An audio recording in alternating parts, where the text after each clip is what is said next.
Good evening and welcome to today's hearing of the Charter Revision Commission of the City of New York, established pursuant to Local Law 91 of 2018. Gail Benjamin, and I'm honored to lead this commission. It's my pleasure to call the meeting to order. I'd like to recognize that we are joined by, to my left, Commissioner Weisbrod, Commissioner Nuri, Commissioner Camillo, Commissioner Gavin,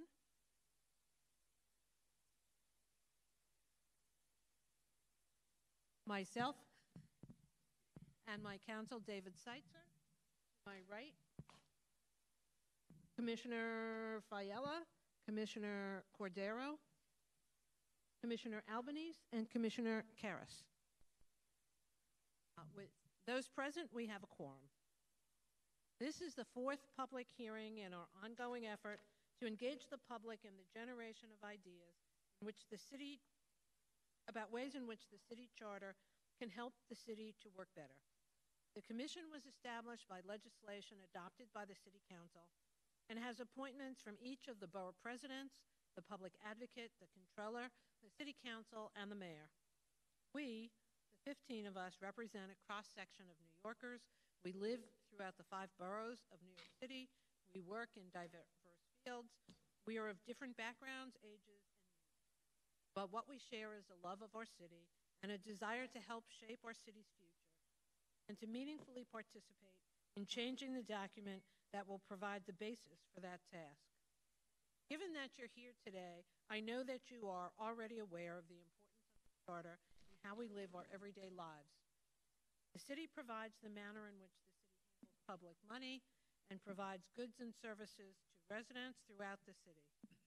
It defines the responsibilities of government officials as well as our city agencies and provides the framework for the use and development of land in our city.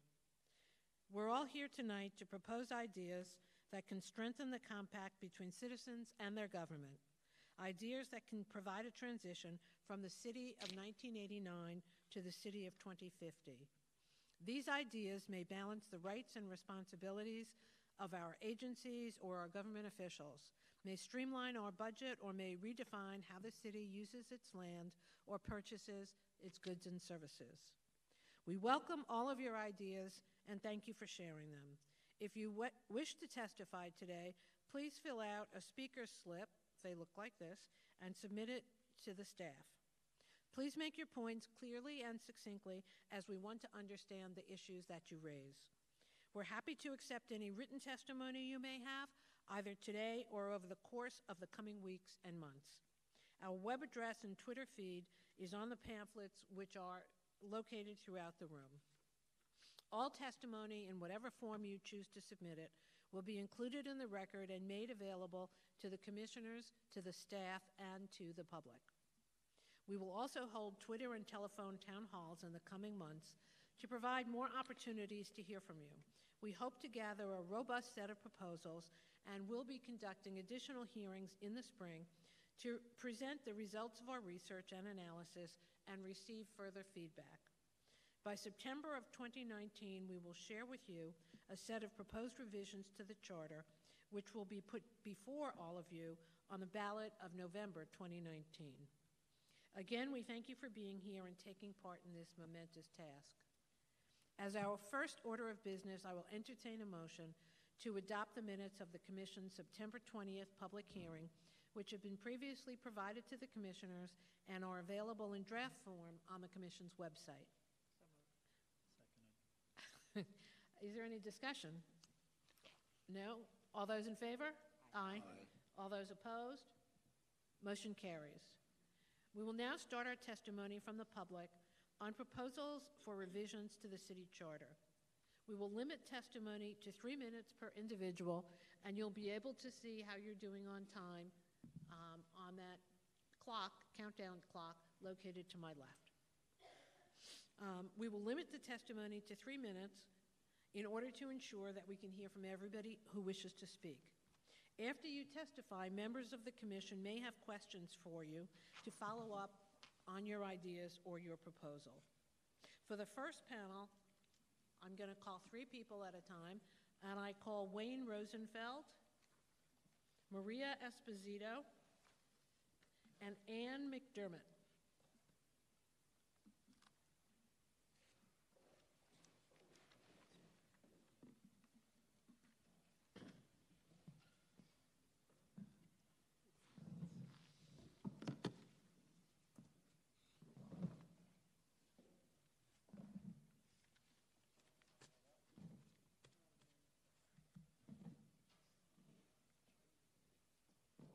Mr. Rosenfeld? Good evening. Thank you for allowing me to speak. I wrote it down so I would be able to speak coherently. My name is Wayne Rosenfeld, and I am speaking for myself tonight, but in the interest of transparency, I am a board member of Community Board 3 here on Staten Island. My opinions tonight are my own and are not necessarily the opinions of my board. The proposed Civic Engagement Commission, while well-intentioned, will take ultimate control of land use issues away from the communities themselves. This new action, by virtue of this new process, will take the local voice away from the people.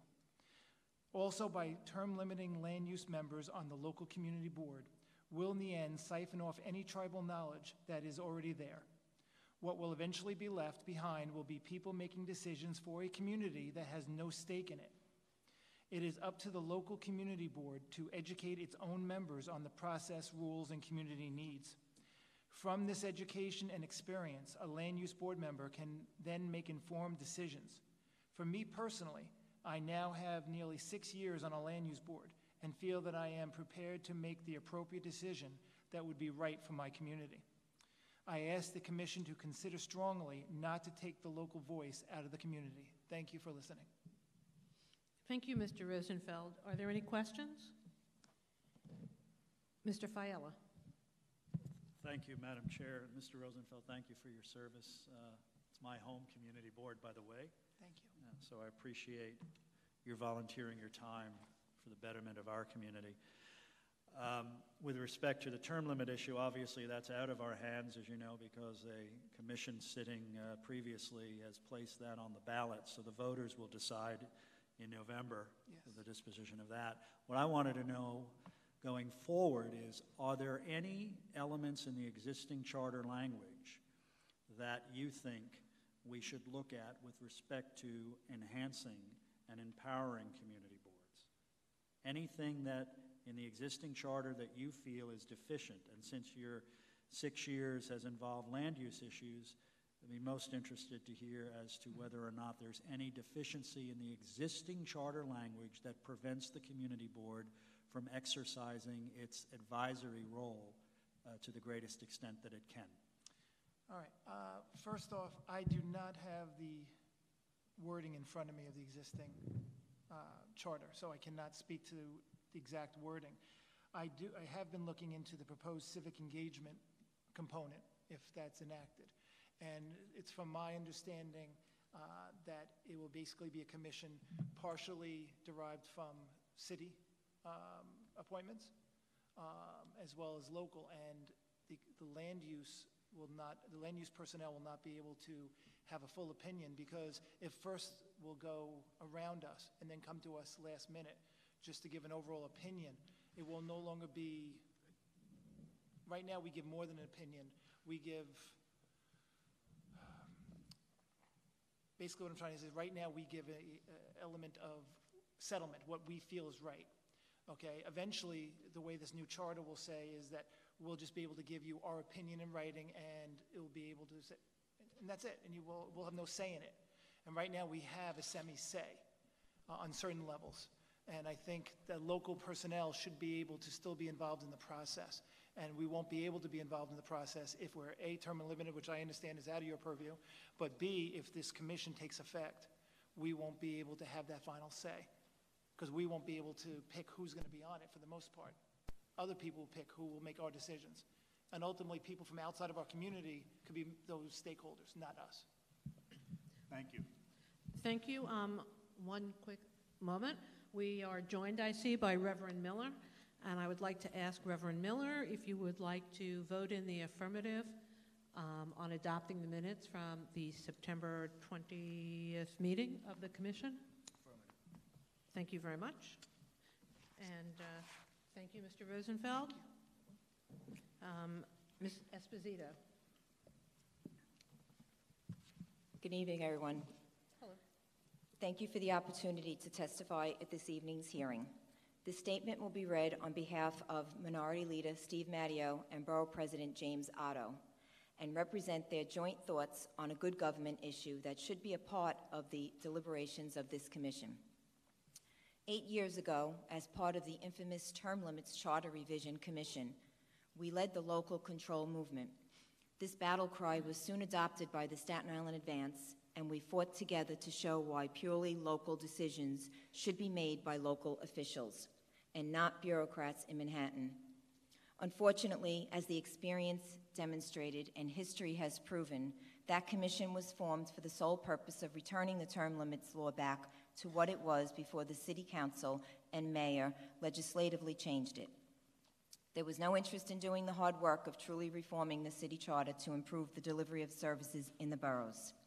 With that said, admittedly, some of our proposals may have been hard for an executive to stomach. For example, we proposed giving local borough presidents the power to play some formal role in the choosing of agency borough commissioners. While that may be a good government for residents of historically neglected communities like Staten Island, we understand that executives will never willingly cede the power to pick their own team. With that said, we were ready, willing, and able to have that discussion and to talk about different ways we can accomplish greater local control without taking power from the mayor. Those in charge of the commission did not want to have that discussion and was unfortunate. Our proposal before the 2018 version of the commission is more modest, but no less important, and if implemented, could help us achieve more local control without diminishing the power of the executive. Simply stated, we believe the agencies themselves should be restructured to empower the borough commissioners more on the issues purely affecting his or her borough. We have some good borough commissioners who know Staten Island much better than any Manhattan bureaucrat ever would, could, or care to. They attend our community board meetings weekly, get stopped by Staten Islanders in Stop and Shop, who complain to them about various issues, and meet and speak with elected officials daily. They drive our streets to and from work, walk the pavements while shopping, and frequent our parks. Their finger is on the proverbial pulse of our community. We should work to implement a mechanism to empower them on matters purely local concern. To use an example from within the Department of Transportation realm, the Borough Commissioner and his local team know better than anyone else in DOT leadership what roads are in most need of wear and tear.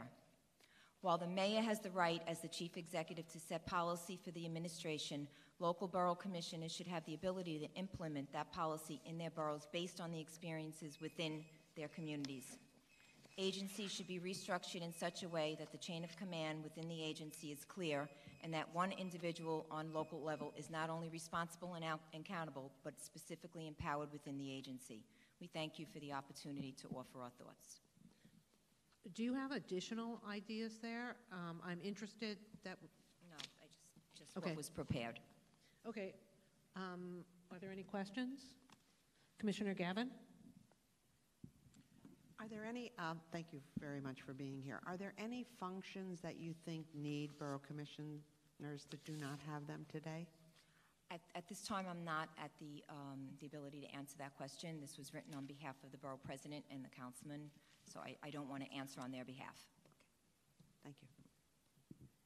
Thank you. I would also like to add that Commissioner Lindsey Green has joined us. Commissioner Green, would you like to vote on the adoption of the minutes from September 20th? Aye. Thank you very much.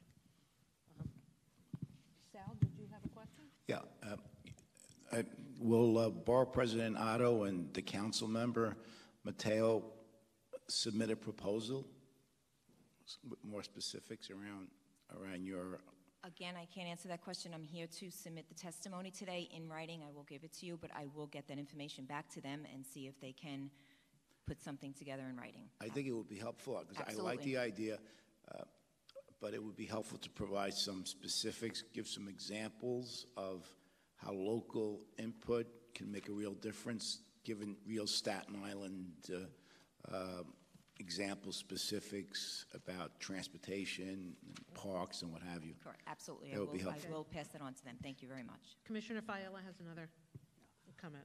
Ms. Esposito, thank you for your attendance. It's always nice to see you, and I appreciate the Borough President and the Minority Leader's position. I share it. I'm embarrassed that I was part of that commission in this sense. We weren't able to deliver on borough empowerment. I want to assure those public officials and those present here that many of us still believe that this is an issue worthy of time. I went back and pulled literally my notebook from then and just calculated, Madam Chair, updating the math because it's been 8 years. But you know, it's 120 years we've been living with this city, right, since we consolidated. And interestingly enough, we've had about every 25 or 30 years, there's an ebb and flow. Centralization, decentralization, centralization, decentralization. I just want you to take back to the principles that you're here representing that you know, I am certainly, and I won't speak for any of my colleagues, but I think this is an issue that we hope to look at in a manner that past commissions have not been able to, because it doesn't get much more complex than the distribution of municipal power, right? Power is finite. In order to make you more powerful in the municipal corporation, you've got to take it from somebody else within that box. And that's where we've always found ourselves reaching that brick wall. Oh yeah, I agree you should have the power. Oh, but I don't agree that you should take it from me. So I've got a number of ideas, and you know, the chair can attest we're trying very hard to wrestle with meeting the needs of as many constituencies as we possibly can. But this one I know is near and dear. I'm a Staten Islander. I have spent 30 years on this issue. I've testified in your place, and I've sat here 3 times. So I share the frustration of us not having in the past been able to get to a point where we can get to meaningful reform. Maybe this year, over the course of this and next year, we'll be able to achieve some of those measures, and I hope a few more. But thank you for bringing that topic to the table, because it is a theme that ultimately is addressed in just about every borough in some form or fashion. So, well, thank you very much for addressing it, and I will bring that information back to the Borough President and the Councilman.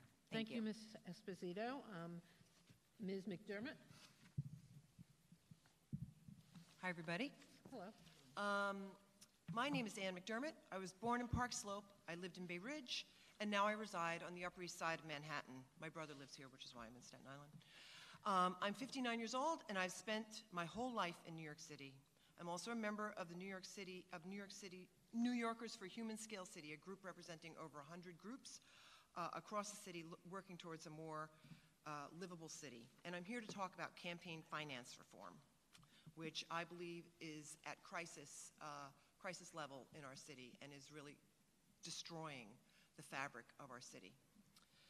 New York City's Campaign Finance Act was a great innovation at the time it was passed in 1988, and many sections of it are still in good shape, especially those pertaining to the creation of the Campaign Finance Board, but the world has changed since the Act's original passage.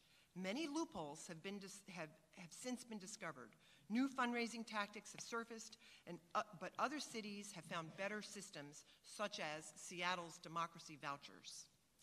The purpose of tinkering with the Act would be to eliminate obvious loopholes, tighten up rules that have become subject to abuse, open up campaigning to non-corporate and non-machine candidates, and democratize the political process with lower thresholds for access to public funds. The key point of the reform is this: middle-class citizens cannot afford to participate in the campaign finance system. For them, the current maximum donation of $4,950, or even the oft-discussed lower maximum of $1,000, still leaves politics as a game for the upper middle class. The maximum donations need to be dramatically reduced so as to ensure that the middle class dominate the donor pool. And I have 5 recommendations. The proposed revisions to the Act are: 1, dramatically lower, simplify, standardize the maximum contribution limit so that the broadest base of middle class is the group that the candidates have to seek out in order to finance their campaigns, not wealthy, upper middle class New Yorkers or Silicon Valley millionaires, who I know personally contributed to Bill de Blasio's campaign because I did an analysis of his donors. Thank you for the tech hub on 14th Street. 2, eliminate multiple loopholes, such as the one that allows developers and lobbyists to evade the doing business with the city donation limits through poor definitions of ULURP, and the one that allows city agencies to invent their own rules on what constitutes doing business with the city, and to redefine an entire real estate donor class as free to go around doing business with the city with no limits. 2, lower, can I finish? Yeah, just. Okay. Lower thresholds for signatures and matching funds to make it easier for non-machine candidates to run on a more level playing field. 4, increase the matching ratio of 6-to-1 to 12-to-1 or more to compensate for the lower donations.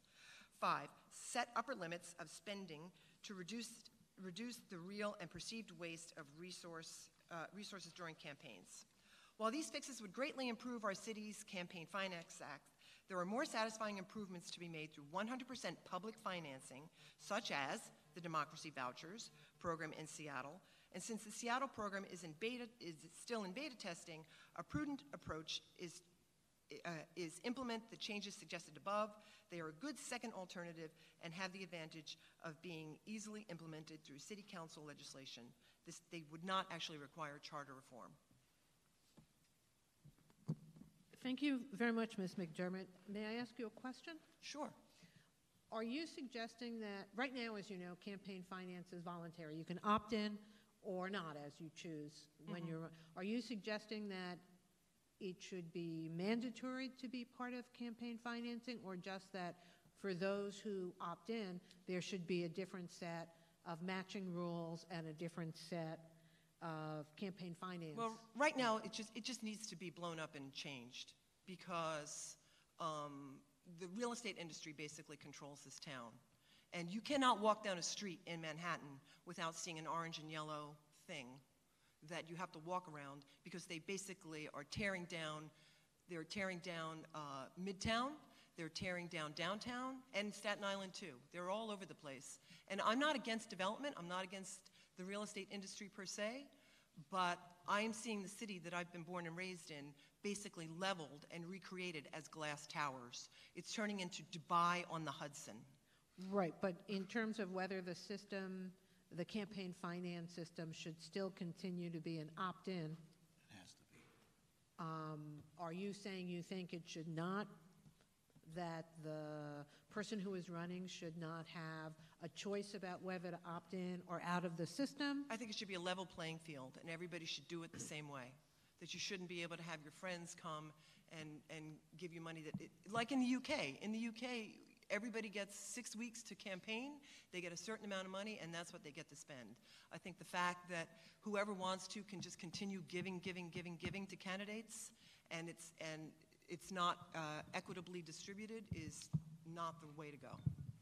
And in terms of lowering the number of signatures required to qualify, do you have a suggestion, or do you just think that it should be a lower number or a lower distribution, i.e., are you suggesting that you should not have to get signatures from as many EDs, or just that the total number should be low? I haven't really thought that point through, to be Okay. honest with you, but just that the number should be a little bit lower than it is now, because it makes it really hard, and you have to have a lot of people to go out and Collect campaign with you to signatures. get the signatures on the corners and whatever. Okay, thank you very much. Questions? Commissioner Miller? Thank you, Ms. McDermott. You had 5 proposals. Can you repeat the 4th one, please? The 4th one.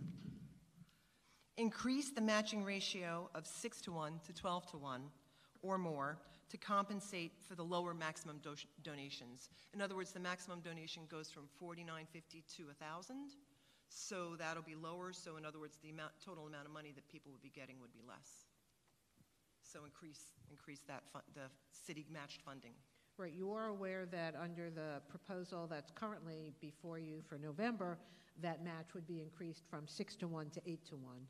Oh, no, I wasn't aware of that. Yeah. Thank you for Okay. educating me. Sal? Thank you for your testimony. Do you think we need to spend $10 million to run For city council? citywide? No. We'll almost get there pretty soon for city council, but do you think it's necessary to spend all that money, or could we do it for $5 million? I think the numbers right now are they're just off the charts. That money should go to maybe to the education, help teachers, increase the teachers' pay. That's a whole other topic I could go off on. But Have you done an analysis of where most of the contributions to citywide candidates come from by zip code? yes, I have done that analysis. I downloaded the Excel spreadsheet for Bill de Blasio, and 67% of his donations came from real estate. And a lot of those real estate people were people out of New York City. They were people who lived in Silicon Valley. What about in New York City proper? Do we know how many contributions or donors come from some of the poorer areas of the city, from some of the working class areas of the cities versus some of the richest? richiest? It was pretty low. Most of his donations were, between 1,000 and 4,900. Well, besides de Blasio, all the citywide candidates, do we have an idea of what zip codes are the major donors, and are people in working class communities or poor communities? When I downloaded the spreadsheet, there were 67,000 records. I haven't done that kind of analysis, but certainly it could be I'm in technology. That's what I do for a living. It could be rejiggered to figure out which zip codes give the most money, without doubt. Yeah. That would be great if we can get that information. Yeah, Thank definitely. you. Okay, thank you. And thank you very much for your testimony. We appreciate it. The next speakers will be Frank Morano, and then his cousin, Frank Morano, Alice DeValle, and Igor Babushkin is what, I'm sorry if I'm mispronouncing it. He is from the Russian American Council of Staten Island.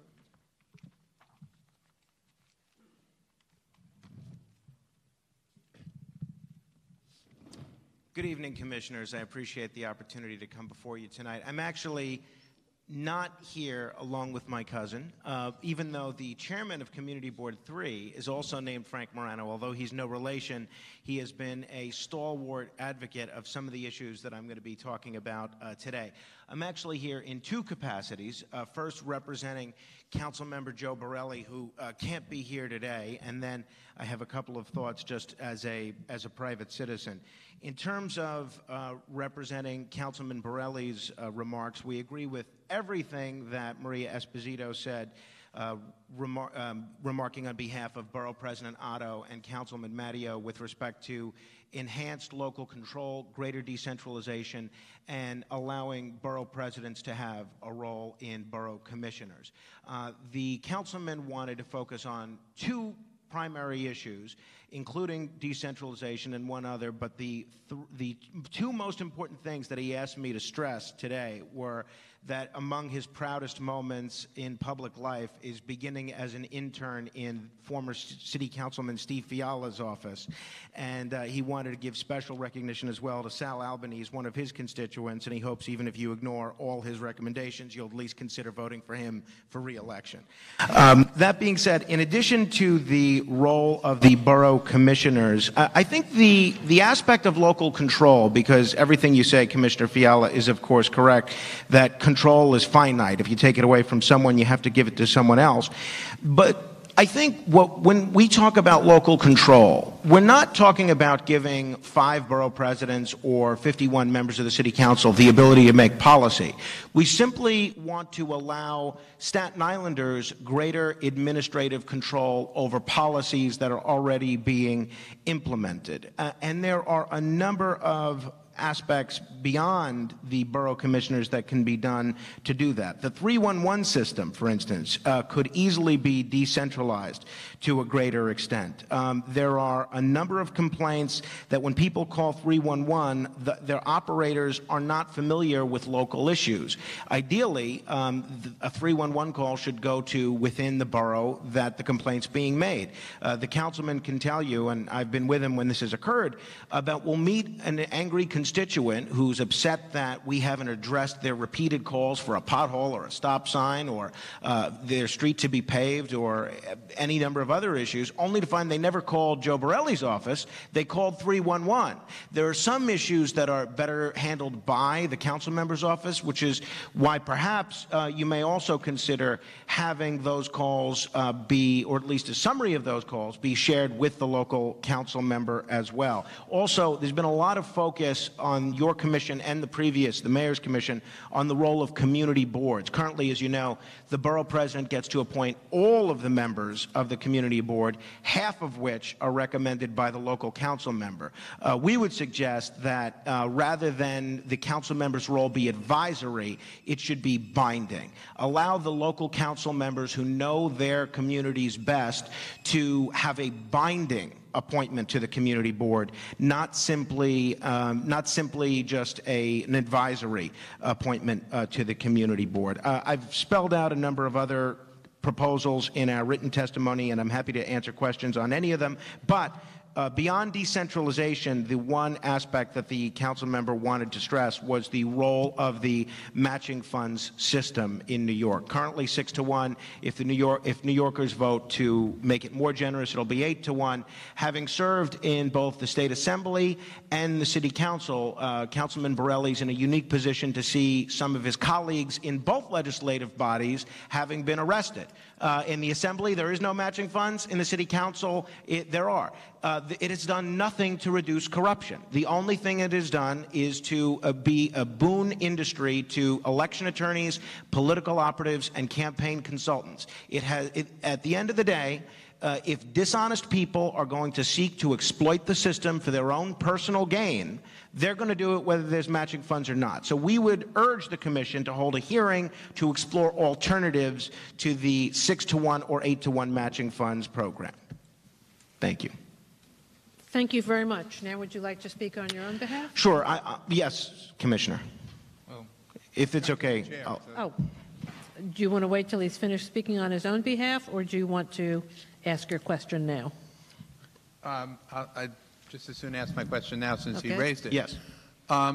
Is it your experience or Councilmember Borelli's experience that the borough president or borough presidents reject the advice of council members with respect to appointments to community boards? Does that happen rarely, frequently, never? It has happened on multiple occasions. The areas where there are the greatest conflict is when certain borough presidents try to implement policies that the local council member may not be on board with respect to community board. The previous Manhattan borough president, Scott Stringer, and the previous Staten Island borough president, Jim Molinaro, for instance, they instituted a policy prohibiting executive members of political parties from serving on community boards and staff members of elected officials from serving on community boards. Now, in a place like Staten Island, which has a population a fraction of the size of Manhattan, that essentially penalizes citizens that are the most civically engaged,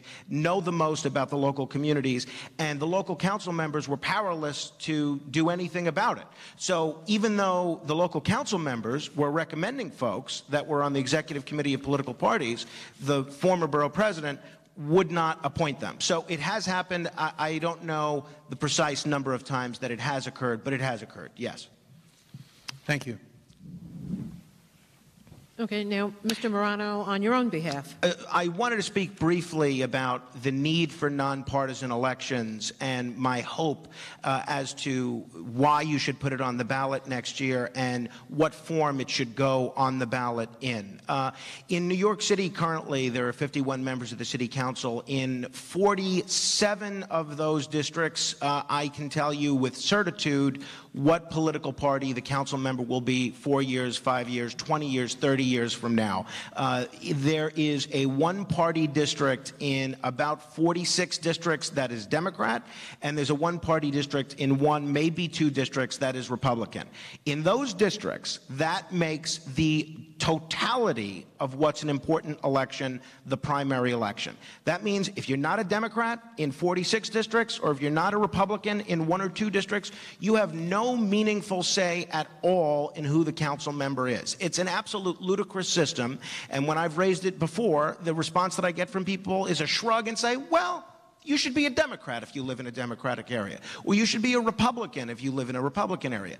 To say that to someone whose values and whose beliefs are so at odds with the ideology of either party is beyond insulting. Now, you take into account the fact that independents in this city, people that aren't enrolled in any party, are taxpayers, and they're paying for those primary elections that they have no way to participate in.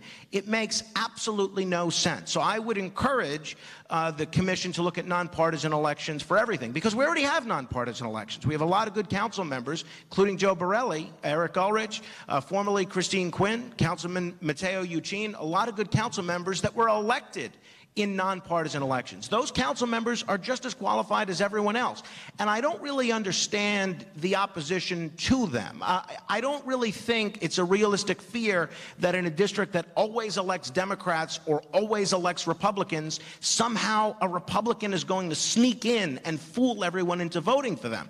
Currently, there is no ideological litmus test that comes with registering in a political party. Certainly, Dov Hikind or Simcha Felda, they're a registered Democrat just as much as Alexandria Ocasio-Cortez or Charles Barron. But there is a gulf a mile wide between their ideologies. To call them both Democrats gives no meaningful hint to the voter as to their ideology. Now, if you do choose to put it on the ballot, I would hope that rather than what the commission did in 2003, the former Charter Revision Commission, that you not use a top 2 approach, because all that does is exclude minority voices. We've seen it in California, we've seen it in France, we've seen it in Louisiana.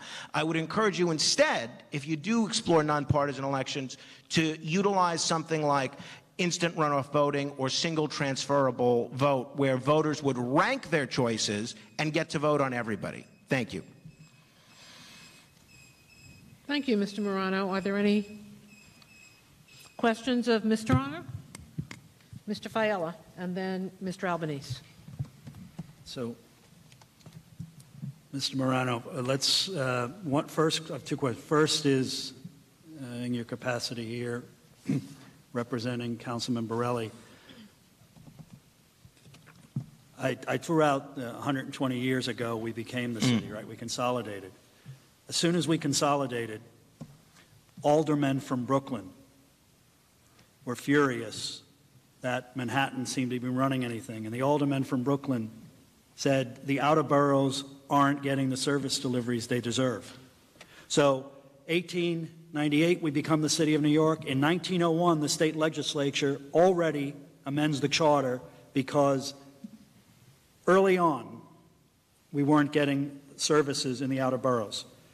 There was a time when borough presidents ran executive agencies in their boroughs, particularly streets, construction, and whatnot. That happened in 1901 through state legislative action. You get to 1936, and the pendulum swings in the other way, and they're thrown off the Board of Aldermen, and they wind up having some of their powers usurped and taken away. And then we go down the road and road and road, and we wind up in 1989, which is what got us here today. I'm particularly interested in following up with the councilman's office on the 311 issue, because 311 was an innovative idea, leveraging technology, trying to bring the concerns of 8 million people at that time into City Hall. But it did take out of the equation borough presidents once again in an area where they had their ear to the ground, and constituent services was, for all of them, a central piece of what they do. If the councilman and your office could provide some ideas on how we could create a better nexus between the city council offices and the 311 system, I'd be asking the same thing of the borough presidents, by the way. We might be able to find those tweaks here and there where we could empower borough presidents and city council members without substantially crossing the line where a mayor or a city council as an institution says, oh, no, you're taking power away. I think we could make modest changes that could have a pretty powerful punch, though. So on a 311 issue, if you could ask Councilmember Borelli to provide some details on that, I would love to be able to push for that. I brought my notebook from 2010 because it's like a cheat sheet, you know what's coming, sure. Nonpartisan elections. Let me ask you, here's an argument that was offered. And at that time, we didn't get far with nonpartisan elections. The 2003 commission pretty much took care of that. And the voters, 70% of New York voters that showed up on election day said no to nonpartisan elections, right? That was in 2003. Well, we're in 2018. Yet I have found that arguments pretty much stay the same. So here's an argument that I'd like you to offer your personal thoughts on. Isn't the party system, that filtering process, the best means to advance worthy candidates for these reasons? The electorate will never be able to deeply study enough every candidate who runs for office, particularly down ballot candidates, and that parties provide a necessary filter, a proxy, a surrogate, if you will, that offers cues on a candidate's position and ideology. That's an argument against nonpartisan elections. What would you come back with? Well, so there are two different aspects to what you just brought up. The first, in terms of whether parties are the best filter to boil down this, Chinese menu worth of candidates down to one or two that the voters could focus on, I think has not held water. If you look at the cities in this country that have nonpartisan elections, they haven't found in those cities that they're unable to focus on electing a candidate and just gone into a voting booth and been bowled over with confusion. They know who they want to vote for. Many of them make the decision before they even get there. Now, in terms of the role the parties play an incredibly important role in vetting candidates, in communicating to the public why they're qualified or unqualified, in terms of communicating what these folks are all about, and they should continue to play that role. There's nothing that stops the Richmond County Republican Party, the Democratic Party, or the Reform Party from endorsing a certain candidate. You can be the Democratic endorsed candidate just as easily in a nonpartisan system as you could in a Republican system, partisan system. The only thing it does is allow voters to participate in a meaningful way at every stage of the process, something they're currently denied. Now, in terms of in nonpartisan elections, would we be deluged with a California recall election style of candidates, 135 candidates running for everything? Joe Borelli was elected in a nonpartisan election. You know how many candidates ran in that election? One. He ran unopposed. His predecessor, your successor, Vinny Ignizio, was elected in a nonpartisan election. You know how many candidates ran in that election? Two. Voters in both of those races probably would have enjoyed a few more choices. The reason there aren't more choices and more voices participating in the political debate has nothing to do with whether the elections are partisan or nonpartisan. There are structural problems in politics which we can talk about and look at alternatives to. One of them, I think, is people are just sick of partisanship. They're sick of needing to change their parties 13 months in advance in order to vote for a candidate that they might like. They're sick of needing to make sure that the local party leader has crossed the right T on their petition signature. There are too many obstacles to participation. There are not too few. And just the last thing you said about whether the voters get a beneficial cue from folks. We saw in Staten Island, we were represented by John Markey for a half century. He was endorsed by Republican, Democrat, and Conservative Party. I'm not sure what meaningful cue that gave to the voters voters about where he stood on issues. We see this frequently in all sorts of judicial and legislative races, candidates endorsed by both major political parties. I would argue that there is almost no value in seeing someone on the ballot with any political party. We see conservative parties endorsing Democratic candidates, even though there's very dissimilar ideology in many instances. Thank you, Mr. Morano. Sal, one quick question? And a quick answer, I promise. Yeah, kind of quick. I wonder if you read the article in the New York Times about a year ago, written by Adam Nagurney, about California since they implemented nonpartisan elections. And he made the point in the article that the governance in that state had improved since nonpartisan elections went into effect. I was wondering your opinion of the article. Have you read it? I did read the article at the time. I don't recall all the details. I wouldn't argue that maybe a better elected official has emerged from time to time in California. But what we've also seen... Well, I'm talking about the governance. Forget about the individuals. Ultimately, I think in systems that have elected officials, that's what determines effective governance or not. But so I don't live in California, don't pay taxes there, don't vote there.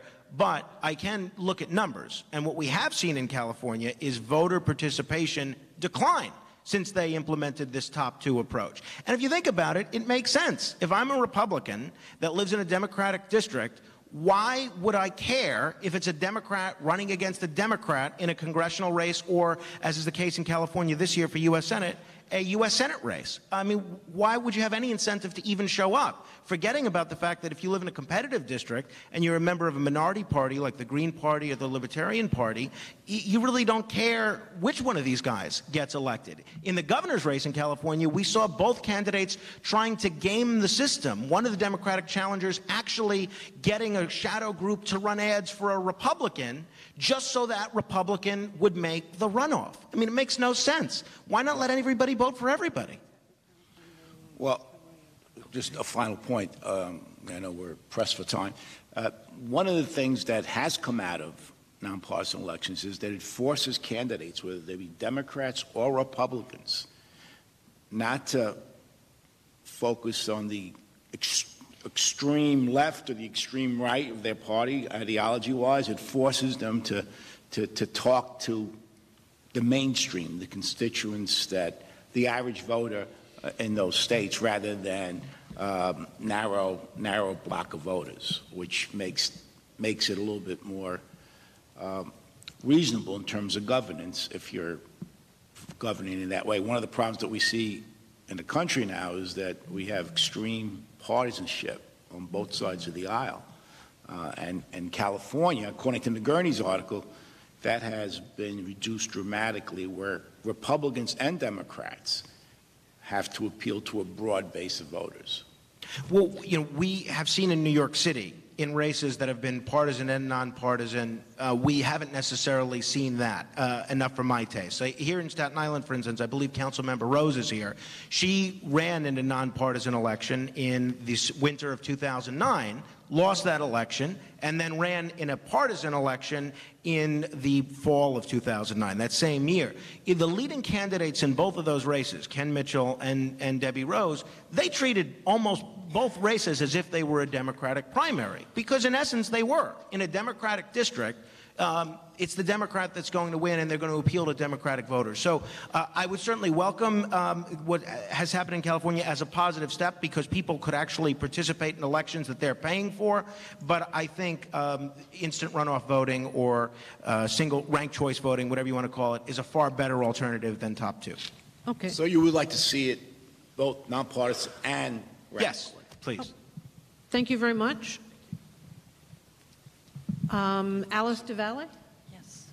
Good evening. Thank you, ladies and gentlemen, for giving me the opportunity to speak tonight. My name is Alice DeValle.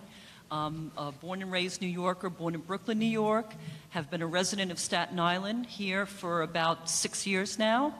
My concerns, I'm addressing tonight specifically the problems regarding the Department of Health and how it relates to the ACCs of New York City and the boroughs. but I've spoken on a wide range of topics with our council people here in Richmond County. Specifically last year with one of my fellow advocates here, Diane Signorelli, we attended a town hall meeting with Mayor de Blasio. My specific concerns at that time were addressing in my community, in Duncan Hills, the problem we were having regarding the deer population and how it pertained to incidents regarding accidents to the pedestrians, and me being a survivor of an accident, a hit and run, and surviving 3 years ago, I take very seriously. But tonight I'm concentrating specifically regarding as I said, the Department of Health. I represent a small group of animal advocates that are very passionate about the shelter animals in the New York City shelter system. So let me talk about that tonight, okay? The Department of Health, I feel, needs to be released as soon as possible and replaced by an independent animal welfare agency. There are a wide range of issues of the many failings of the New York City government for animal welfare as it pertains to the Department of Health. And there are too many for me to address tonight, but I wanted to address the specific ones that are of my immediate concern. And some of the reasons I'm going to address tonight are, first of all, the deplorable conditions of the shelters. Okay? The healthy dogs are being cross-contaminated in the ACC in New York City and Brooklyn. The sick dogs being cross-contaminated with healthy dogs that have very bad strains of kennel cough, which is quickly turning into pneumonia, placing a very heavy financial burden on both the rescues that are trying to rescue these animals to adoptable families and also the public. I'm also going to talk a little bit about Scott Stringer because I attended one of his meetings, council meetings. We have talked about this. We put pressure, the animal advocates have been putting pressure on him to do another audit. Scott Stringer did an audit in 2015 he did a scathing audit of the conditions, the deplorable conditions there. And that was 3 years ago. So from what I understand, we just got notification that he's actually going to conduct another audit. But this is what I'd like to talk about tonight regarding, I know I eat up the time here. Basically, as I said, the dogs being cross-contaminated, they're giving expired medications to animals there. They're treating animals with expired medication. Dogs that are being brought in with treatable ailments are left to languish in pain and misery instead of being treated by a vet. This is unconscionable and totally unacceptable. Okay? The Department of Health consistently shows no regard for animals in its care. The Department of Health, we feel, never had an interest in the care for the animals in the New York City ACC shelter system. This is the time now for reform, okay? This is not hearsay. We have what we call an at-risk list. Us advocates watch every night the dogs that are put on the to-be-destroyed list. It's called an at-risk list. And the proof, as I said, is in this. This is not hearsay. All of this has been documented by Scott Stringer in the audit of 2015. As a matter of fact, one of my fellow advocates just went yesterday to the Brooklyn ACC and did a videotape on what a mess it is in there. It's filthy. The conditions are horrific. The dogs' crates are left with feces and urine, not even being cleaned. Water bowls have feces inside. This has all been videotaped. This has been videotaped by concerned advocates. My final comment here is we are considered the greatest city in the world. We really are. And yet we're looked upon by other countries in total disgrace. My other half lives in Rome, Italy. He came here. He just left last night. I cry. I show him what I do every night, which is cross-post and try to help the rescues to get animals adopted out. He sits there and he just shakes his head. He said, why? Why, Alice? Why is New York City like this? They have money to fix this problem. Why don't they do it? Again, we need the Department of Health released. They were an agency. I'm going to stress this again. I spoke with Scott Stringer's office. I speak to Brian Shapiro of the Humane Society. The Department of Health was never set up as an agency to oversee animals. They were set up for humans. Now it's time for us to put, as I said, we need to get, let me get back to my original paper. We need to get an agency in there, an independent agency that is concerned about the animals here in New York. Thank you, Mr. Val. Thank you. And just so you can see, I took a couple of pictures with me of just some animals, okay, that were perfectly healthy, came into the shelters healthy. And then people go in to get them, and they bring sick dogs and cats out. And then they get stuck with a hefty bill. This is very unfair. Let's change now. Let's be a leader. Let's show Austin, Texas implemented a no-kill shelter. They did it successfully. We can follow their model. We shouldn't follow. We should be a leader. Thank you, Ms. Duval. Thank you. Any questions? Okay. I don't know if anybody has questions. No. Thank you. Igor Babish, can you tell me your last name, sir? Igor Baboshkin. Once more? Baboshkin. Baboshkin. B-A-B-O, Baboshkin. Okay, got it. Okay. So I'm not so good speaker like a Mr. Marana. I will He's be a reading tough act the to follow. testimony. Yeah, it's Better writer. unbeatable. Okay, try. I'm Igor Baboshkin. I'm an activist and I'm an immigrant New Yorker. And I'm speaking on behalf of several organizations and groups that are organizing and advocating for at least 700,000 immigrants, New Yorkers from 15 former Soviet Union countries. This number from an interview yesterday declared Brooklyn Borough President, Mr. Adams. I am here to support and to expand upon the proposal made on previous 3 hearings. It's not new for you. Amendment Section 18, Chapter 1 of the Charter by replacing the bureaucratic Office of Immigrants Affairs with a representative commission of immigrant community leaders under the mayor. Our city is currently 37% foreign-born. Our immigrants need to have a voice in city government, at least on immigrants' affairs. This concerns immigrants on every ethnic and race, black, white, Hispanic, Asian, and other. The current Office of Immigrant Affairs doesn't provide them representation or real economic opportunities, and it is not responsive to what is happening within and among communities. Immigrants, organizers, and leaders are excluded from participation in government, and it is bad for our city. Many of them possess important information that city government needs. In other sites, such as San Francisco, Portland, and others, governments have already set up such representative commissions. San Francisco has an Immigrants' Rights Commission, which is by law must ensure that more than half of its members are immigrants and must hold annual public hearing. In Portland, the new Portlanders Policy Commission must by law provide representation from a reasonable broad spectrum of refugee and immigrants community. Whereas similar immigrant council in the state of Massachusetts, in Nashville, in Houston. Their arrangement and clearly more democratic and more representative than the current Office of Immigrants Affairs in New York. We urge you to make sure that our city follows this best practice.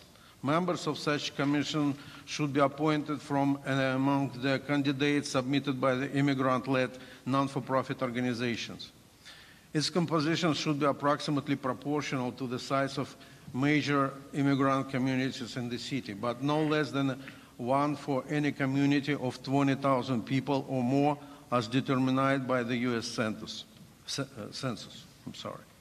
To be effective and to command real respect, these commissioners must be salaried public employee, because very often our community leaders in some even quality large communities like ours are forced to do their work for many years on a volunteer basis, like myself.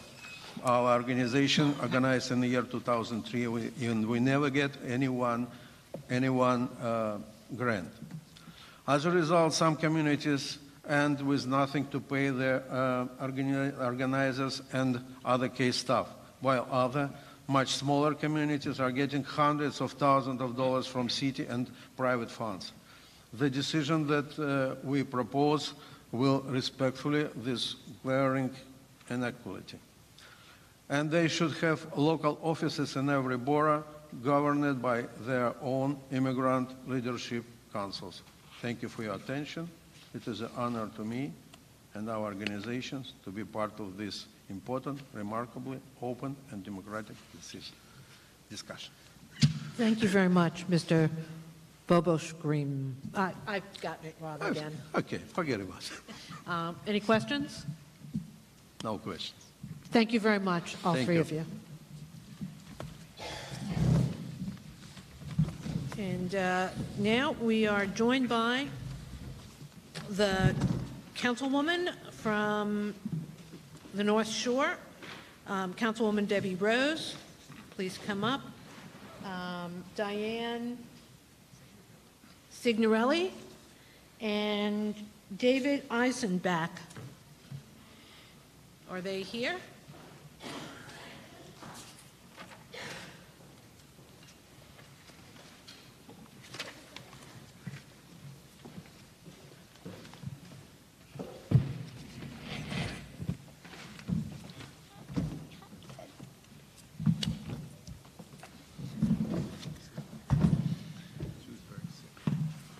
Councilwoman Rose, the floor is yours for the next 3 minutes. Thank you. Thank you, and it's good to see all of you. I'm really excited about this commission and its work and the work that you're going to do. I'm here as a representative of the Progressive Caucus. So good evening, Chair Benjamin and members of the Charter Revision Commission. My name is Councilmember Debbie Rose, and I represent the northern part of Staten Island. I'm a member of the City Council's Progressive Caucus, and I will be testifying on their behalf.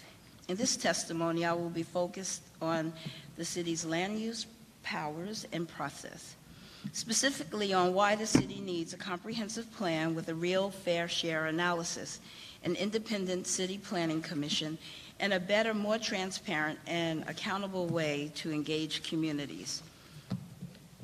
This issue is a priority for the 22 members of our caucus who represent districts across the 5 boroughs of New York City. Opposition to recent rezonings have made it clear New Yorkers are unhappy about the city's current land use process. The current system frustrates community members, grassroots organizers, elected officials, and planners alike. This is because the city's approach to planning is basically reactive. Without a larger citywide plan in place, we react to private developments, natural disasters, school seats, homelessness, and other important infrastructure needs randomly. As an elected official from Staten Island, I can tell you from my experience, the status quo of ad hoc planning is just not working. Communities like mine have bore the brunt of lack of fair share in our city planning. We need a larger vision, one based on our short and long-term needs. We need a larger vision based on equity, a vision in which low-income communities do not have to solely bear the brunt of the city's every housing or infrastructure need. We need to envision a land use process where communities are empowered and the equitable distribution of city resources, facilities, and new development is prioritized. As the first step, I will share 5 guiding principles that reflect the caucus's values and will drive the development of our recommendations that we will share with you in the future. Equity and fairness, to ensure that all communities are doing their fair share and have access to affordable housing, services, and amenities and healthy environment. Proactive and responsive plans that account for the housing needs of this growing city as well as existing conditions and infrastructure needs. Inclusive engagement, to ensure all New Yorkers have a voice in land use decisions regardless of language, age, income, ability, gender, religion, race, and ethnicity. And resiliency and sustainability to guard against the future impacts of natural disasters and climate change. Transparency and accountability, I'll wrap up, and to ensure the New Yorkers understand how and why decisions are made and how to participate in how these decisions affect them. recommendations are, guided by these principles, the Progressive Caucus is working with our community partners to develop specific recommendations to create a comprehensive planning framework that includes a fair share analysis, make the City Planning Commission independent, and create a long-term planning office, empower communities to engage in decisions before, during, and after land use processes through community board reform and changing the way the city interacts with, support, and implements community plans and land use decisions. Our current system does not provide an avenue in which to have honest conversations about our city's needs. Much of it is done out of the public eye and with the outcome revealed and often negotiated just moments before a final vote. This method is not working. We need to engage in proactive planning that is not guided by the latest real estate speculation, but by data, local input, and commitment to right past inequities and projected long-term impacts. Thank you, Councilwoman. Okay, thank you. I know that the Progressive Caucus, it will be sending more materials to us Yes. as you further develop your ideas and your requests. So we'll be looking forward to hearing more from you as we go down this path. Yes, you will hear from the Progressive Caucus on numerous occasions because the plan, we are now developing the plan out, fleshing it out, Right. so that we can give you a comprehensive plan about what we think your comprehensive plan should look like. Thank you very much for that. Thank you. Are there any questions? Thank you, Councilwoman. Thank you. Diane? Hi, my name is Diane Signorelli. I'm from New Brighton originally. I'd just like to go over a little bit about how animal care control Staten Island is being run. I would think, as someone like me who's been German Shepherd dog for 40 years, I should not have an issue going to the local shelter. I was going to Puerto Rico, and my nails were still wet. And because, as Alice DeValle was telling you, people like us were advocates, so we're always checking out animals. Everybody knew I was looking for a German Shepherd dog. I was looking for a rescue, something to make my service dog. Well, one of the girls said, Diane, an 8-month-old dog is there, hurry up. My nails were still wet from the salon. I ran there. This woman, and everybody knows I tell the truth, I'm telling you, her eyes were pupil dilated black. And I was looking at this woman, I just, I ignored whatever her condition was, and I says, I just want this dog. I'm going to Puerto Rico. I'll take it. I'll give you cash, a check, whatever you want. I'll take it to my vet in New Jersey, and if the dog is deemed healthy enough, I'll get it spayed, and then I'll get my money back, because that was the deal they were making. It's like $200-something, and then they would refund you the money once you got the dog spayed. Simple, you would think. No. This poor dog lavished and died, suffering for 6 weeks, and I felt its soul. I went there, I called up every elected official, because everybody knows I know everyone. I cried my eyes out. The rain that was coming outside that day. They let the dog suffer and die. Send it to a German Shepherd rescue, where it had mange, and it had kennel cough, and the condition, as it says here, because I went to get the dog April 2015 before I went to Puerto Rico, all the advocates were telling me, Diane, don't worry. The dog will be safe. There's a rescue that's going to take the dog. German Shepherd Dog Rescue told me Monday the 25th. Juno was another German Shepherd they took. That was their New Hope Rescue. Juno so far is doing well. Bella is deathly ill with pneumonia and is on 2 antibiotics and IV fluids. I spoke to the vet a while ago. Her temp is down to 102.7, down from 105. They were culturing the drainage, snot from her nostrils, and hope to get her to the bottom of this. Her immune system is so suppressed, she just cannot fight off the infection or the mange mites. We're giving her every chance we can. So she has a long way to go before we can even release her from veterinary care prayers. This dog, I was like a campaign. I ran paws across America. I did Staten Island. I'm the one who did the protest at Animal Care Control with the 1, 2, 3 precinct. I did everything in my power. Then they had another dog, Tesla, a German Shepherd. So I says, well, let me get this dog.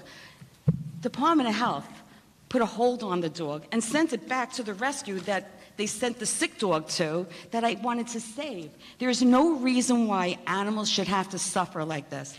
Well, to make it go quicker than that, I ended up going to 110th Street in Harlem, June 21st, 2015, with my friend Alice DeValle, and I found a 3-month-old Rhodesian Ridgeback puppy that I adopted, and that's my service dog. So never, ever stop a woman from trying to adopt a dog, animal care control, because we will get a dog, and that's what God does. He is sending us here to adopt these animals. Now, I spoke to the mayor, and the mayor knows about the work that I've done, and because I have 8 years under my belt that I like to forget about what has been going on here in Staten Island, I would like the keys to animal care control now, because I think it's time I start to play with the puppies and the kitties, because I had enough of what I've been going through for 8 years, and I think it's time. And I think Sal Albanese knows a little bit about my story. So can someone help me, and please tell the mayor, I gave him the proposal, my team is ready, and it's always the same people that you all meet. So we're all the same rescuers. We want our voice heard. We don't want any more to do with animal care control, because they are disgusting what they've been putting us through, but what they've been putting the animals through. Nothing's changed from 2015. I'm the advocate that helped Halmetta Regional Animal Shelter, the reformers, shut that place down in 2014. And then I had to face this in 2015. And you all know my integrity of how I shut down St. Christopher Ottilie in 2001 for abusing autistic disabled children. I'm the whistleblower, and it's time that we all start helping people like me that are the advocates. Please help us. Thank you very much, Ms. Signorelli. Thank you. Questions? Thank you very much. David? Yes. My name is David Eisenbach. I teach history at Columbia. And last year I ran for public advocate in the Democratic primary against Tish James. I raised $59,000, but I got 92,000 votes. And from my experience, the CFB does not work to encourage non-politicians to get involved in the democratic process at all. If you want to improve things, you've got to lower the thresholds. All right, so right now you have to raise $125,000 from 500 New Yorkers in order to get matching funds for the public advocates race. That should come down to about $200 and about $75,000 to make it an entry-level points for somebody to run who's not a politician. Also, you should require every single candidate who is officially on the ballot to be in a debate. You should not have a circumstance where television stations, where Spectrum can dictate who gets to debate the mayor, the public advocate, based on how much money they've raised. All right? That's not what a healthy democracy does. All right? Now, there have been discussions, and this is also in the mayor's proposal, to lower the contribution limits. Well, here's the problem with that. So I had 174 contributions, okay? Half of my total came from 8 people. The people who gave over $1,000. I had a friend from high school, $1,000. My wife, myself, my sister, my brother-in-law, my mother, my father, and my Uncle Mike, all maxed out. The campaign could not have happened without the people I love maxing out in their contributions of $4,700. So it's kind of counterintuitive, but because of the way it is right now, unless you have ties in with the real estate industry or you got a lot of rich friends, which I do not have as an academic, the system right now is not working for somebody who wants to do the right thing, wants to get involved, wants to do good by the city. And I'll be happy to answer any of your questions from my experience as somebody who has tried to participate. Okay, thank you very much, Mr. Eisenbach. First question, would you require everyone to be in the campaign finance system, or are you just saying for those people who opt in, you would require these lower amounts to be matched, and they would be required to participate in candidate debates? Yes, I think everybody who is on the ballot, right, and everybody who gets the petitions, filed, and everybody who's on the ballot should be required to debate. right? You shouldn't have it an optional thing for a mayor or a public advocate to just decide whether they're going to debate or not. And you shouldn't definitely have it so that New York 1 decides who gets to debate based on how much money they raised, all right? So everybody who's on the ballot should be forced to engage in a debate. And then secondly, if you lower the thresholds, that will allow a lot more opportunity for first-time candidates to actually be able to compete. The mayor's proposal to increase the ratio of money that you get from 6-to-1 to 8-to-1 will actually hurt candidates like me, especially if you don't lower those thresholds, okay? It would be great if you lowered the threshold and then you lowered the amount of the matching funds. That, if you want to just balance it out so that it's the same amount of money, but if you lower those thresholds and then instead of it being a 6-to-1 match, it's a 4-to-1 match, that certainly would be manna from heaven for a first-time candidate. Thank you. Are there any other questions? Thank you very much. Sure. We really appreciate your coming. I love that. There's a lot of people that need to be in debates that are scared of it. Well, they're right about that. I think there's a little debate going on now. They're coming for your seat, Debbie. Thank you. Good night. James Wright. Gabriella Velarde Ward. And Gloria Vestica.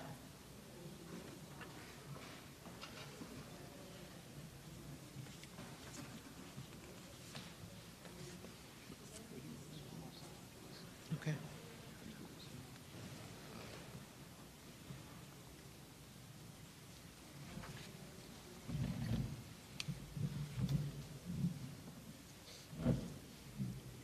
Mr. Wright?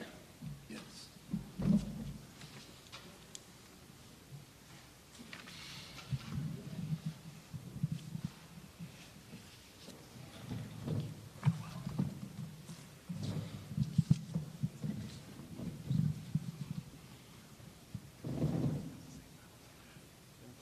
Good afternoon.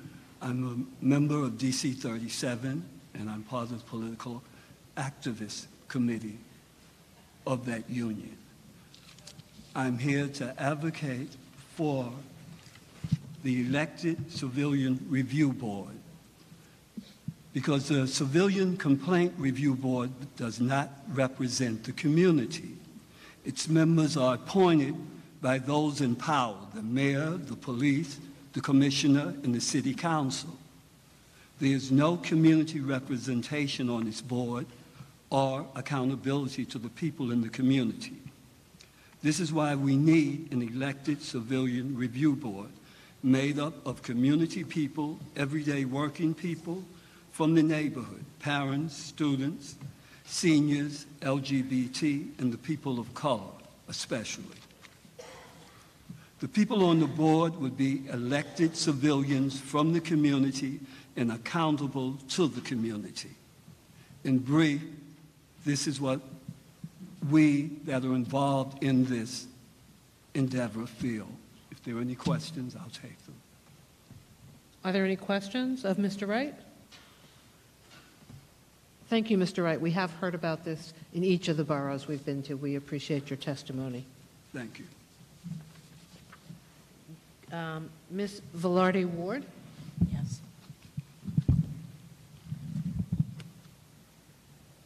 Ladies and gentlemen, thank you for the opportunity to address you. And I'd like to continue on the wonderful testimony of our council member, Debbie Rose, about land use. And in this case, I'd like to talk about as of right. I'd like to bring up the issue of tighter restrictions on development in wetlands, forests, and waterfront areas. These projects may comply with all applicable zoning regulations and don't require any discretion or action or special permits, but I do believe that as of right development needs very serious reconsideration, especially in light of especially since it doesn't need site review. It's not required to have a site review. even in wetlands, and even in forests, even in coastal areas, the site review is not required. In this age of climate change, that's crazy. Sea level rise, storm surge, flooding, coastal areas cannot be subject to lack of review. Staten Island has lost much of its wetland, and many of the areas that lost wetland were flooded, and we all know what happened in Hurricane Sandy. 24 people died, and homes were destroyed. And I know many of them who went to the mobile home park on the northwest corner of Staten Island near the Goethals Bridge. After they lost their homes and all of their money on the South Shore, they went to the mobile home park, and now the mobile home park is in danger. It's so close to Arthur Kill, and with sea level rise, it's going to be flooded. Department of City Planning has issued a flood risk map. And it's an interactive map, so you can see on that map, you can see the different levels of it, the street names, et cetera, and you can also see on it the years. And it's projected in the year 2020, which is little more than a year away. You can see that the mobile home park is completely covered with water. You can see that water is penetrating into the into the condominium communities of City West and Regal Walk. You can see that it's penetrating into the homes of the people on Lisk Avenue and Amador Place. So to not review any of this, to not review site plans, to not review, to approve a project without any consideration of climate change is also extremely damaging, extremely destructive.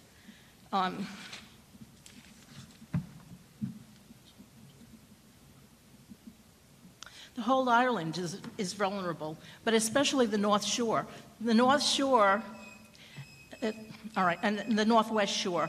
The wetlands that we have left on the northwest corner of Staten Island are at risk. And we cannot continue to approve projects without considering climate change. Thank you. Thank you very much, Ms. Ward. Are there any questions? Thank you very much. Ms. Vestega? Hello, I'm Gloria Vistica Tepper, and I live next to a land that was called Mount Manresa, right near the Verrazano Bridge. There were many ancient trees there. It was probably one of the oldest forests left standing in New York City, and it was all destroyed by a developer. And many people had wanted to live in that area because of the beautiful forest, the fact that we were near a highway, but yet there was a buffer zone for all the species to live, and that the beautiful trees would be a part of our public health system. Well, we keep seeing this constantly being destroyed by development and by this as-of-right concept that the default button is always for the developer. It's not for the community, it's not for public health, it's not for animals and species, and it's certainly not for the planet when everything is being destroyed all the time. So we came here to talk about this as-of-right. And Gabriella and I are part of several environmental organizations on the North Shore. And the North Shore has a lot of environmental justice communities of color. And strangely, in the special districts, there are no special districts on the Northwest or the Northeast shores to protect land, to protect the population. You have public health problems. You have many toxic sites. Children have asthma. People have poor health outcomes. These are communities of color. Why is nothing ever protected? Gabrielle is talking about South Ave, the development. They want to take down thousands of trees to put a BJ's there. What about the community? What about the children who live there and the elderly? How are they going to breathe? What will happen in flooding? And same in the neighborhood where I live, on the East Shore, the Northeast. Why were those trees never protected? Why is there not a law to protect them? And we have been in touch with someone named Beryl Thurman. She's part of the North Shore Waterfront Conservancy. And she was saying that suggests that there be an abolishment of as-of-right development. We must protect the privately owned properties, such as Mount Manresa, that may contain a mature forest or a wetland, such as whereas Gabriella is living on South Avenue, in order to combat climate change. flooding, noise, quality of life for all. How can we restrict the development of environmentally sensitive areas, such as Mount Manresa and the ancient forest? Can we create a city fund to buy endangered wetlands and woodlands and forests? If not, why not? What kind of a planet have we created? What are we leaving as our legacy? I studied all of these issues as a student here at the College of Staten Island, urban anthropology, environmental sociology. I studied them for years because I was raised in New Jersey, and the zoning there allowed properties to have trees, and developers couldn't just destroy neighborhoods. They knew it was about how children are being raised. Everything is interconnected. It's not too late to make some changes that might improve our environment. Thank you very much, Ms. Vistica. Are there any questions? Would anyone like to comment about the as of right?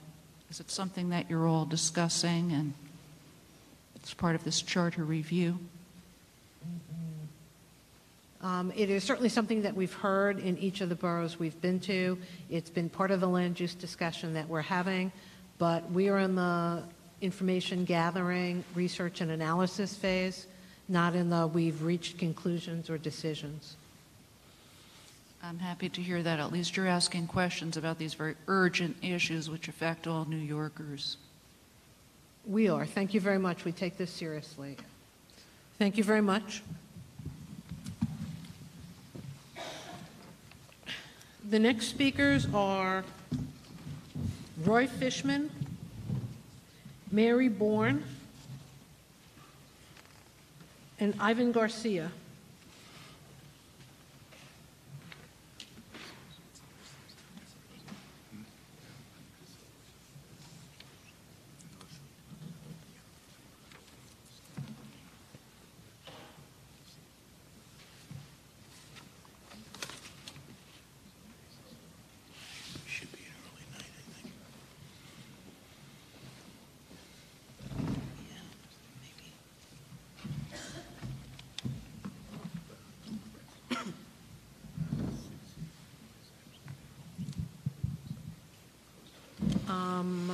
Okay.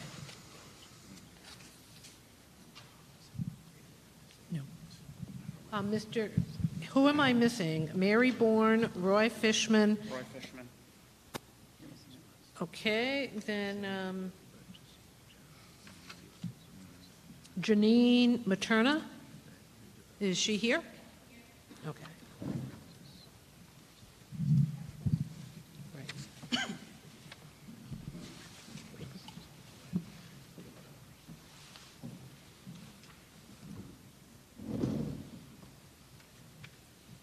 Mr. Fishman. Oh. He's the one that's missing. He's on my Okay. Ivan. First?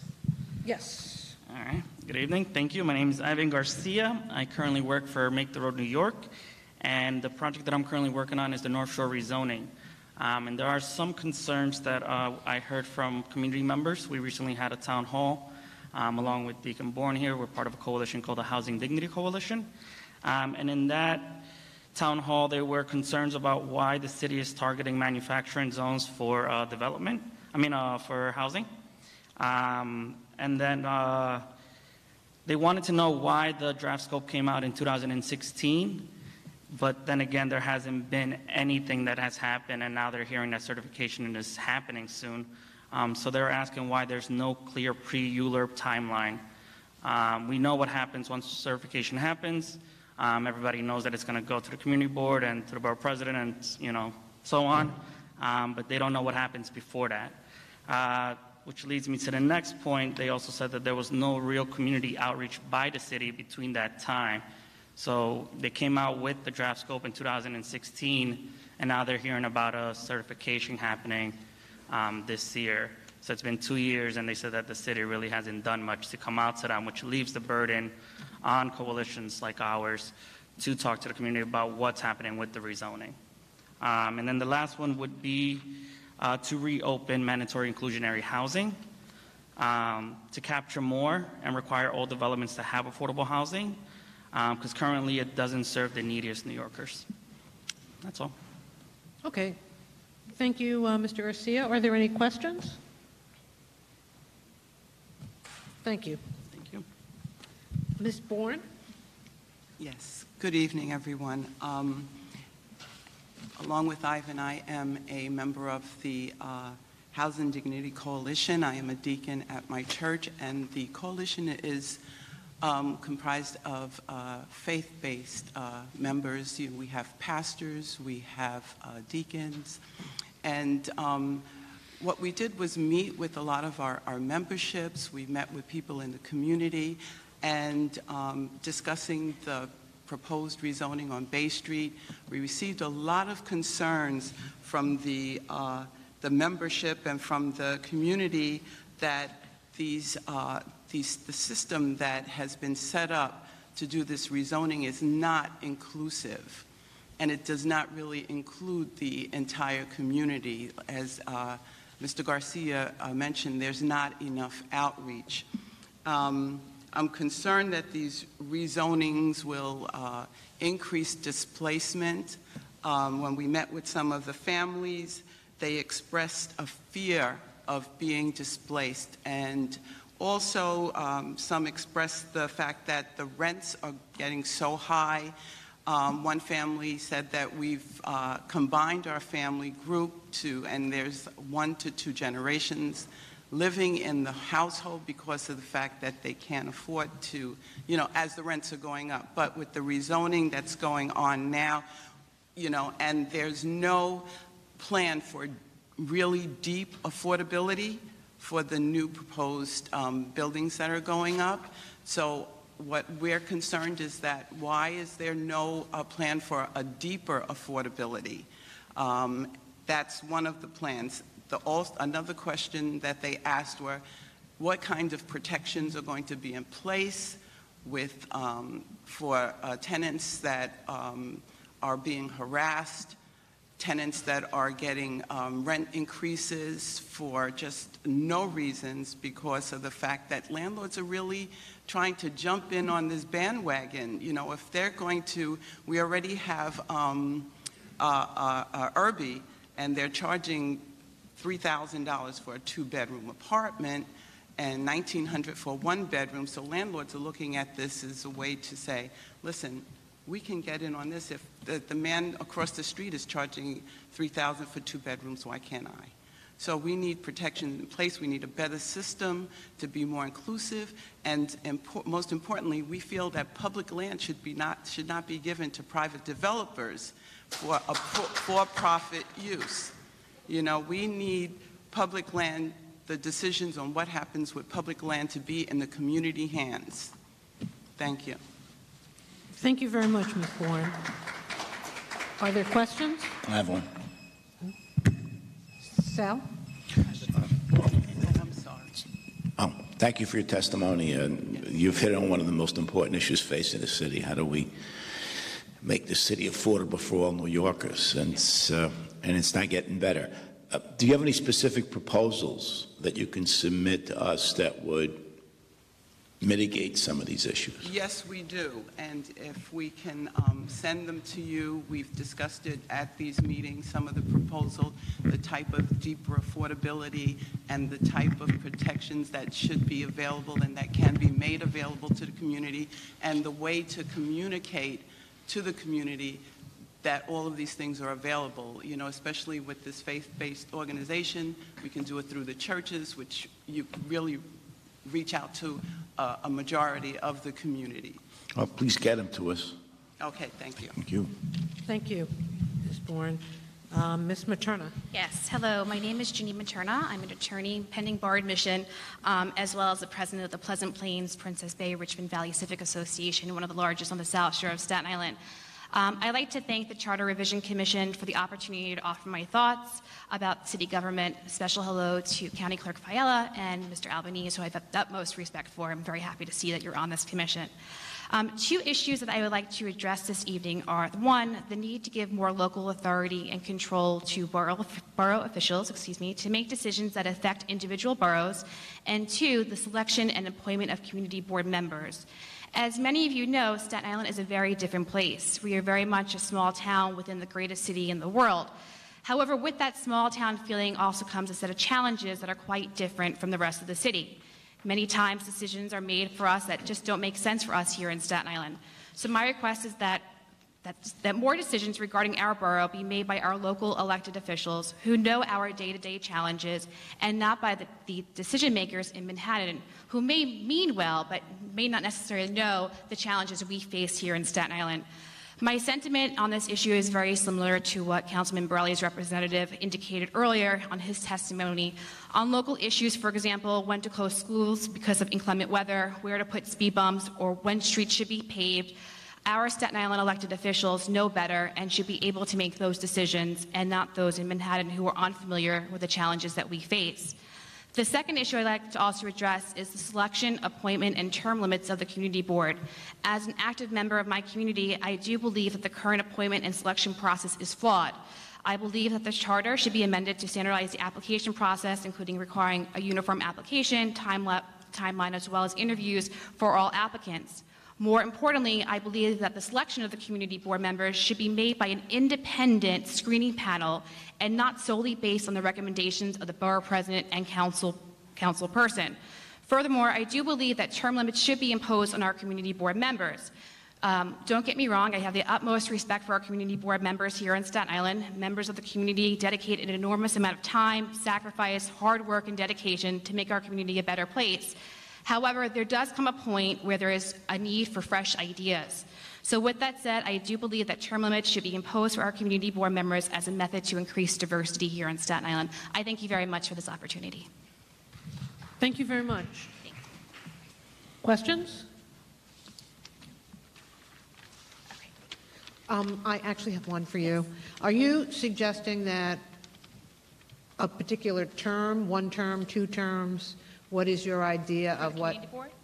I would say maybe 2 to 3 terms max. I think there comes a point where somebody needs to understand how it works and how it functions, and there might be a learning curve associated with that. But I don't believe that it should be an endless no-term limits, because people get too complacent, and it prevents new and fresh ideas, and it prevents diversity in our community. As you may know, that's on the ballot. That will be on your ballot in November. Okay. Although I will say, just as one plug, there are some communities where they cannot get enough people to serve, and that's why the same people are serving, because others have not. Right. And with that, I believe that maybe the borough president should maybe carry out a heavily recruitment process throughout the community. Many people don't know that the community board exists and what it is, and I think the way of doing that is getting our youth involved, whether it be at CSI, Wagner, St. John's, local high schools, getting them involved from a very young age, maybe through the PTAs, making sure that people are aware what the community board is, what they're capable of doing, and how it can help our community. So I would say, and to suggest, a better recruitment process for that. Okay. Sal? On the chair's point, she reiterated what we heard in, I believe, Queens or even the Bronx about term limits, but I think your point is well taken. Are we doing enough outreach to people in communities? I mean, I tend to agree with you. Thank you, Mr. Ellis. Okay. Thank you very much. Thank you. The next and last panel that I have is Deirdre Carroll, Margarita Lamorte, and Celeste Tesoriero.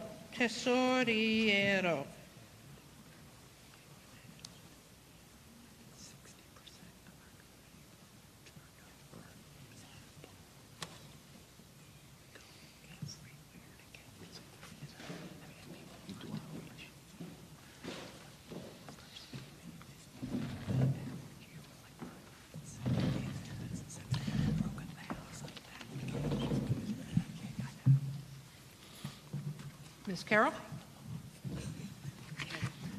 Well, we thought we're kind of a tag team. You get kind of a 2-for-1 deal today with Okay, us. Ms. Carroll and Ms. Lamorte? Marguerite Lamore, yes, thank you. So thank you all for the opportunity to speak in front of you. This is our first of its kind, so we're very excited to be here with you and to talk about animal activism. So we are animal lovers. You've heard today, animal lovers are here in effect, so it's certainly a hot button and topic in our community.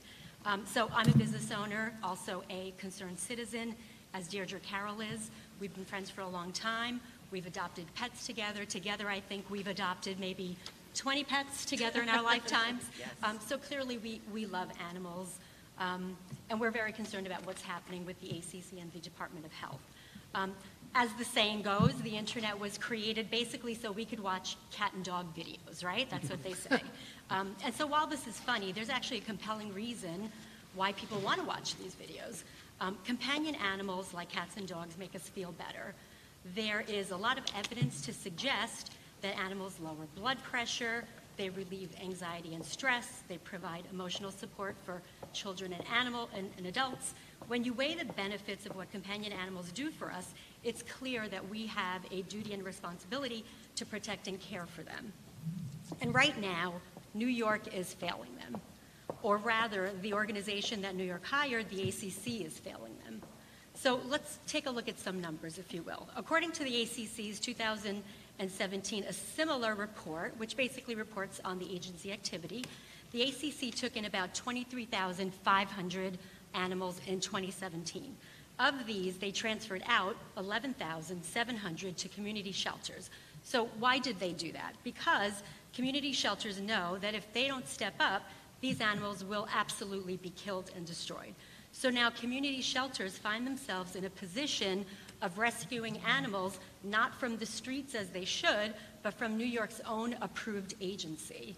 So let's continue with the math. So ACC returned about 2,000 animals back to their owners. So that's wonderful, and that's what they should be doing. So when you look at what's left, the ACC has less than 10,000 animals to adopt out. So to put it into perspective, you all know New York City has about 8.5 million residents. So when you look at that, the idea that we couldn't find loving homes for 10,000 animals out of a pool of 8.5 million people seems absolutely ludicrous and unrealistic to think that that couldn't happen. And yet, do you know how many of those 10,000 they killed in 2017? 4,796.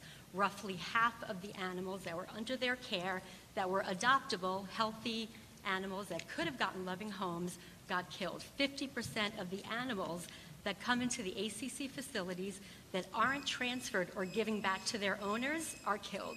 It's a grim statistic. I'm sorry, can I have a few more minutes, or is this like the Oscars? Is this like the Oscars? Oh, there's two of us. That's good, okay.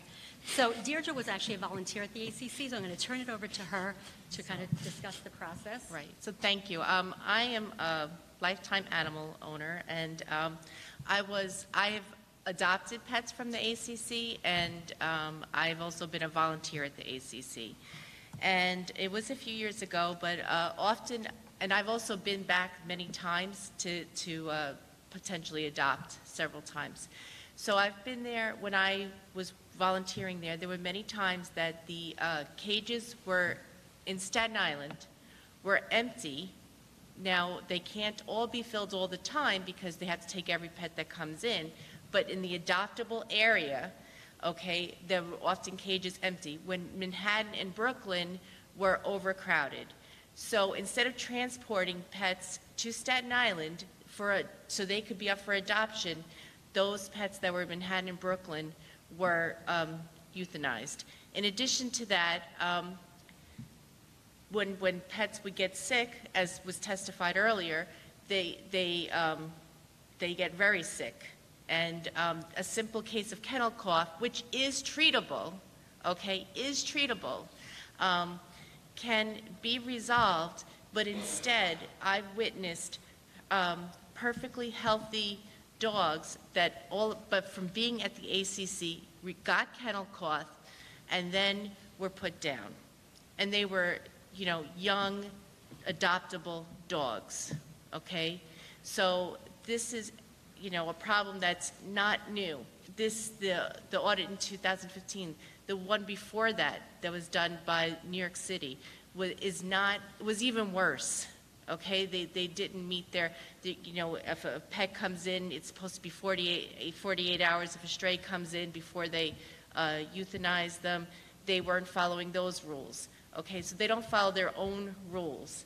In addition to that, they also, they don't have to be at maximum capacity before they euthanize cats and dogs. If they're there for a couple of weeks, as the woman who was here earlier who testified, she has the list of all the dogs that are on the kill list. They euthanize them even though there is still more room available. So there are empty cages, but yet they're still euthanizing, pets that are available, that are adoptable.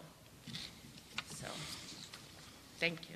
So, in summary, New York just needs to do better when it comes to our animals. We can be successful with the right structure and oversight. So right now, animal care is under the umbrella of the DOH, as you all know. So this was presumably set up in this way because the focus is on public safety and not necessarily on the welfare of the animal. But there's been a huge shift in the way that people view their relationships with their pets. They're now a very critical and important part of the family structure in the United States. So the agency that ensures our food supply is safe shouldn't be overseeing animal welfare. Companion animals are not food, and they should not be lumped in this group. It's time for New York City to make a shift in their thinking and in their policies on this. So by taking the first step towards creating a dedicated animal welfare department with the resources to do the job right and effectively oversee and manage any chosen third-party organization, we can be a proud city that values all life and takes care of its people and its animals with respect and dignity. Thank you so much for hearing us out. Thank you very much for both of you. Commissioner Fiala has a question. Well, Ms. Carroll, Ms. Lamort, thank you. You're a great tag team, and I have to tell you, there's been an emerging theme as we go around the city, and this is one of them, but you've both together provided some evidentiary claims that I hadn't heard before. With respect to the statistics or the numbers that you cited, you referenced a report.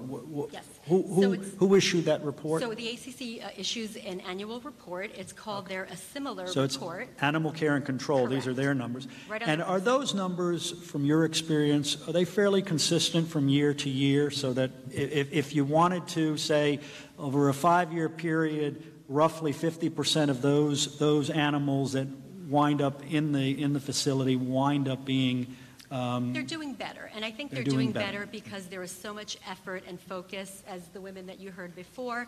There's so much advocacy that is happening now that I think it's forcing the ACC to do better.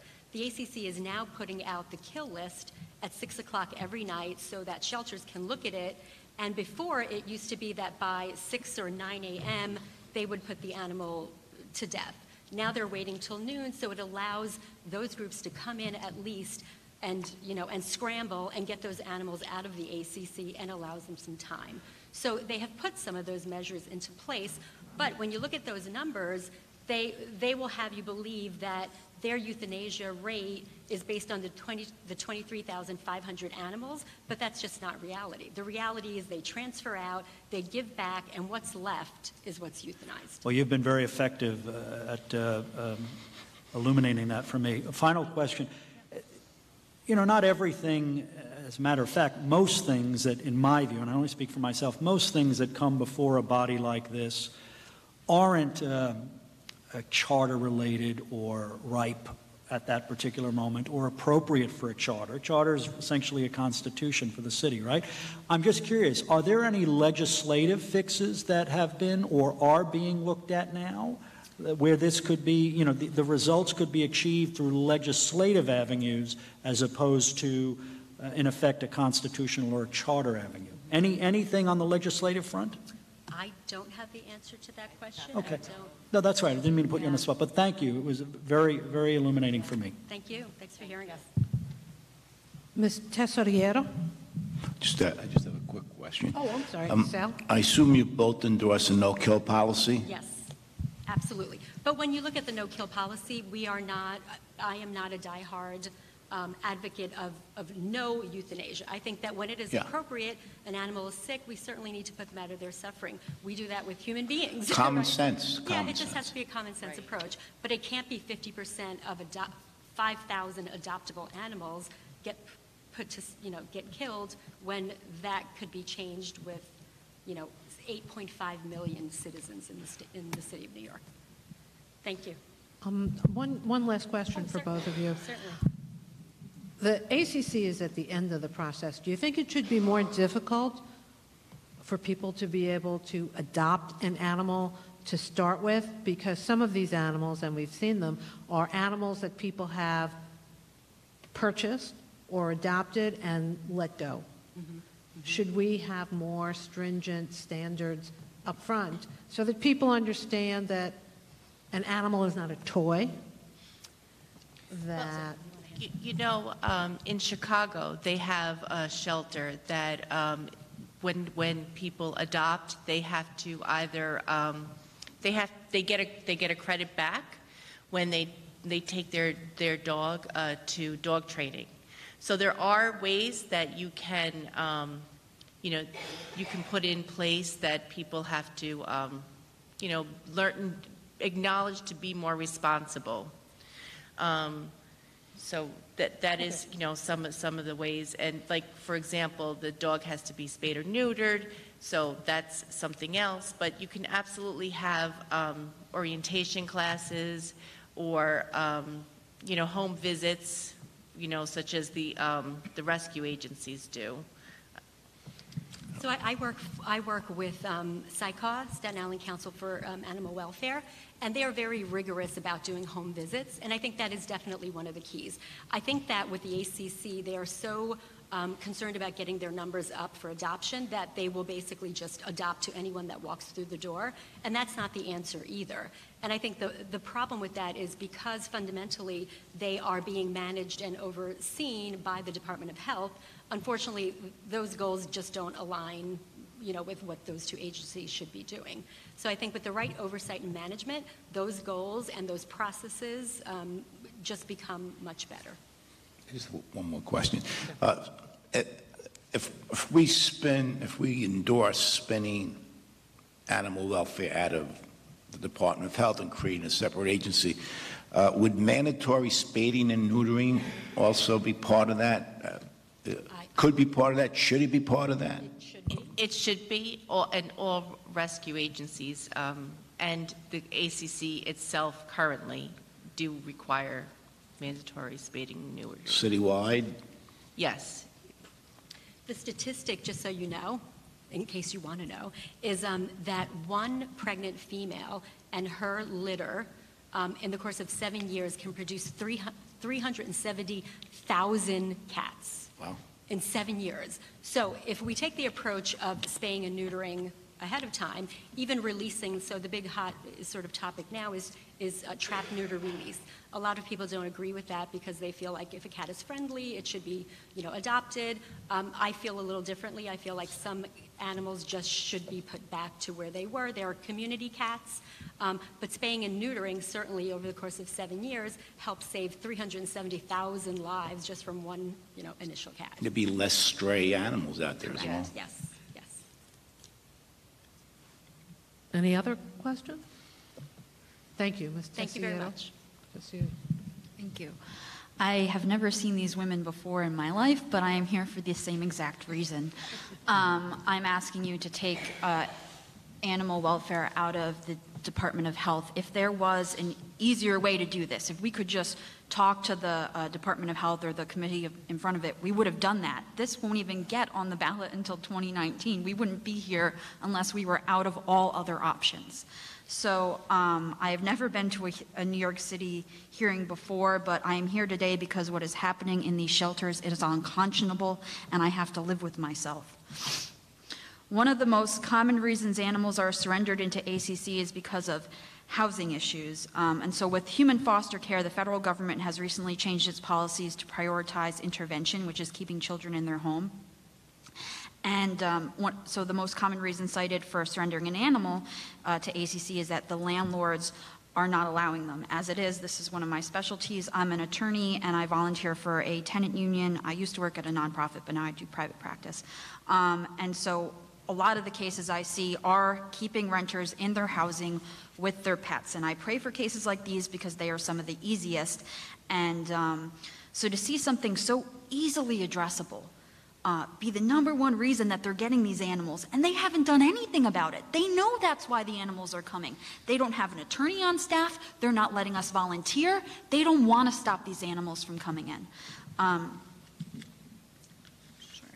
So the idea that any company would get a 34-year contract is insane. My ideal solution would be splitting up the contracts. Many of these dogs are already de facto handled by private rescues, making ACC the fattest middleman you could possibly imagine. They get money from the city to collect these dogs, immediately label them unadoptable, and send them to private rescues for pennies on the dollar or kill them. The only animals the ACC is adopting out directly are Yorkies, basically, the small animals. In my opinion, the city needs to keep multiple separate shelters competing. For instance, you can have 2 rescues taking in animals in Queens, study and compare the results with markers like how many animals were kept in their homes, how many got sick in the shelter, how many are being returned and adopted, how many are being put down, and whoever does better, keep them and bring in another rescue the next year. Take out the ones that are doing bad. We're already doing that. We're handing these animals to like hundreds of different rescues, but we are just doing it in the worst, most expensive way you can possibly imagine. And by giving ACC an exclusive contract, we have created a shelter that is too big to fail, but desperately needs to. Thank you. Are there any questions? Thank you, ladies. Thank you. And the last slip I have is PJ Parker.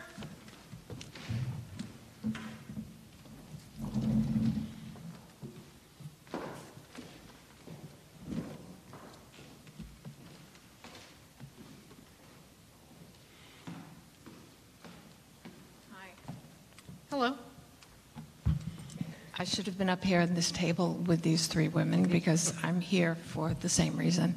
And I'm here for the same reason primarily because a year ago I heard Sal Albanese talk very, very strongly about the separation of the Department of Health with the ACC, and for basically simple reasons that the Department of Health is not a fully vested organization in the welfare of animals. It is concerned with human health. It is not the priority to care for animals.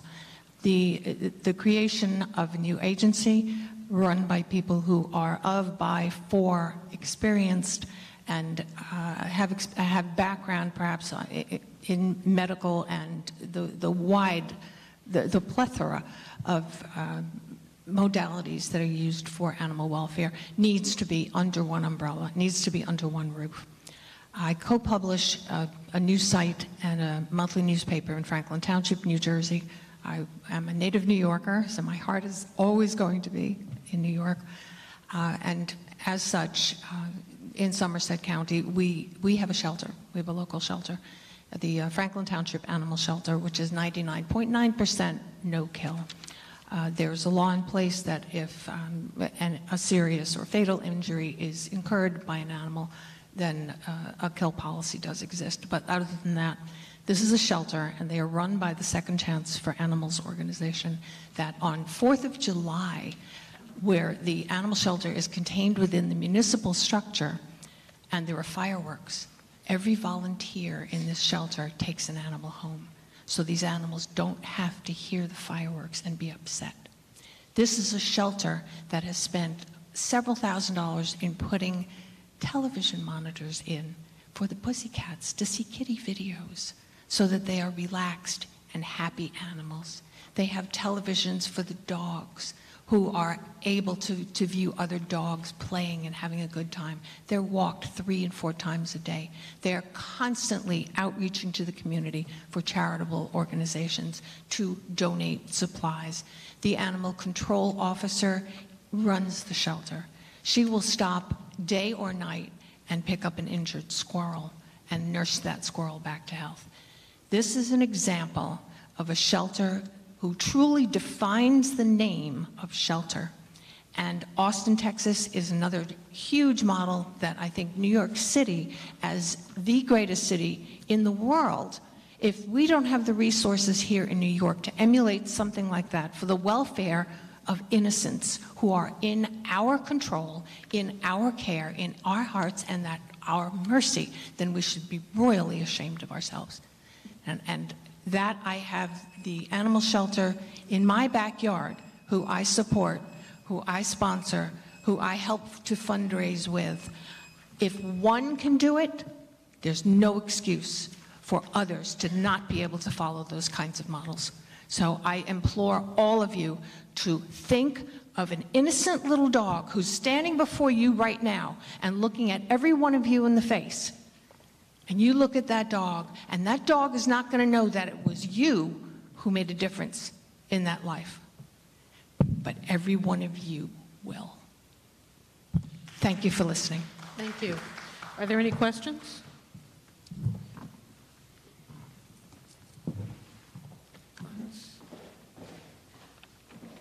Is there anyone else from the public who wishes to testify but whose name has not been called?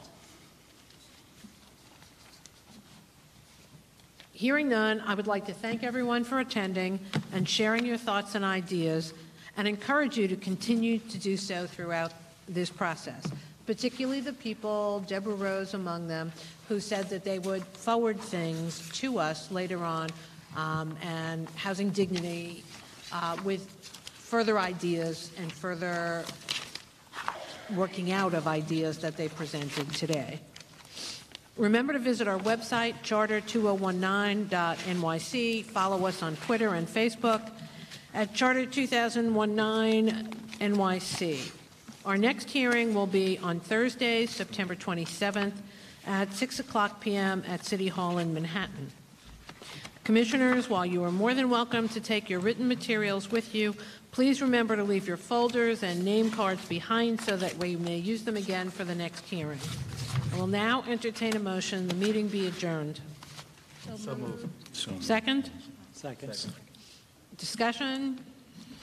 All those in favor? Aye. Aye. Opposed?